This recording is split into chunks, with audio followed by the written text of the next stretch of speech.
प्रिय भक्तों, प्रेम से बोलिए जय माता दी। माता रानी की कृपा आप सभी पर सदैव बनी रहे। आज हम आपको सुनाने जा रहे हैं नवरात्रि व्रत की पावन कथा, जिसमें माँ दुर्गा की असीम कृपा और सच्ची भक्ति की महिमा प्रकट होती है।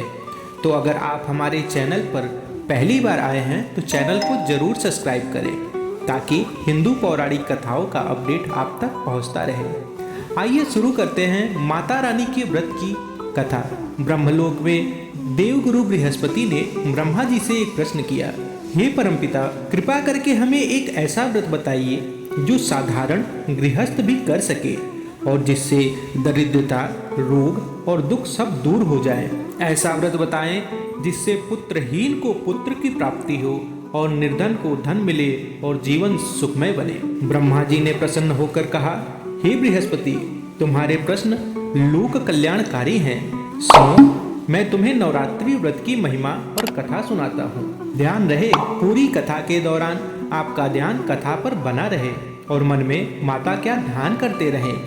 ब्रह्मा जी ने बृहस्पति देव से कहा कि ध्यान रहे, कथा को बीच में छोड़कर जाना बड़ा अशुभ माना जाता है। चाहे वह कोई इंसान हो या कोई देव, इसके बड़े नकारात्मक प्रभाव हो सकते हैं, इसलिए कथा को अंत तक जरूर सुने। ब्रह्मा जी ने बोला, सर्वप्रथम इस व्रत का विधान स्वयं भगवान श्री राम ने किया था। जब रावण से युद्ध से पहले श्री राम जी को अनेक बाधाएं आई, तब नारद जी ने उन्हें यह व्रत करने की प्रेरणा दी। नवरात्रि में माँ दुर्गा की आराधना करके राम जी की विजय प्राप्ति की, तभी से यह व्रत संपूर्ण ब्रह्मांड में प्रसिद्ध हुआ। अब मैं आपको वह कथा सुनाता हूँ जिसमें एक गरीब ब्राह्मण की पुत्री सुमति के जीवन का परिवर्तन माँ दुर्गा की कृपा से हुआ।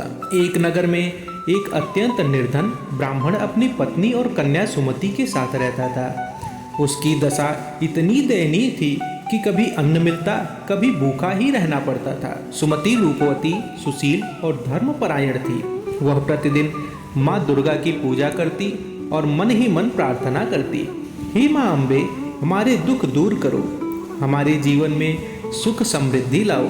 जब सुमति विवाह योग्य हुई, तब दरिद्रता के कारण कोई योग्य वर न मिला। मजबूरी में ब्राह्मण ने अपनी पुत्री का विवाह एक ऐसे युवक से कर दिया जो कुष्ठ रोग से पीड़ित था।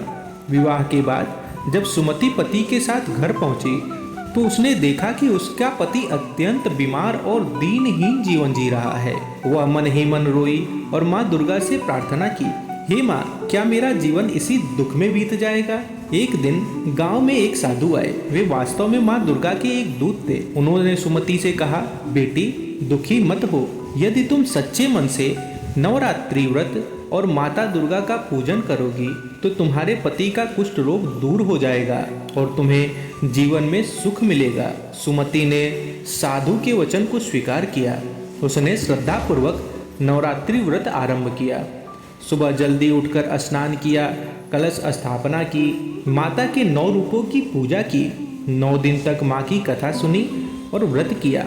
नवरात्रि पूर्ण होने पर उसने हवन किया और कन्याओं को भोजन कराए। माँ दुर्गा उसकी भक्ति से प्रसन्न हुई और आकाशवाणी हुई, बेटी सुमति, तेरी भक्ति ने मुझे प्रसन्न किया। तेरा पति रोग मुक्त होगा और तुम्हें जीवन भर सुख समृद्धि प्राप्त होगी। वास्तव में कुछ ही दिनों में उसका पति पूर्ण स्वस्थ हो गया। उसका शरीर पहले जैसा सुंदर और तेजस्वी हो गया। सुमति का परिवार समृद्ध हो गया और वह नगर में आदर्श परिवार के रूप में प्रसिद्ध हुआ। ब्रह्मा जी ने बृहस्पति से कहा, हे मुनिवर, जिस प्रकार सुमति ने नवरात्रि व्रत करके अपने पति को स्वस्थ किया और जीवन में सुख पाया, वैसे ही जो भी पुरुष अथवा स्त्री श्रद्धा पूर्वक यह व्रत करेगा, उसके सभी दुख दूर हो जाएंगे। संतान की प्राप्ति होगी, दरिद्रता मिटेगी, रोग दूर होंगे, परिवार में सुख शांति आएगी और जीवन में विजय और यश की प्राप्ति होगी। नवरात्रि व्रत के अंत में हवन करना आवश्यक माना गया है। अंत में कन्याओं को भोजन कराएं और उन्हें दक्षिणा देकर आशीर्वाद लें। फिर माँ की आरती करें। आरती के बाद प्रसाद वितरण करने के बाद व्रत पूर्ण होता है। इस प्रकार नवरात्रि व्रत की कथा पूर्ण होती है। बोलिए जय माता रानी। माता रानी की कृपा आप सभी पर सदैव बनी रहे।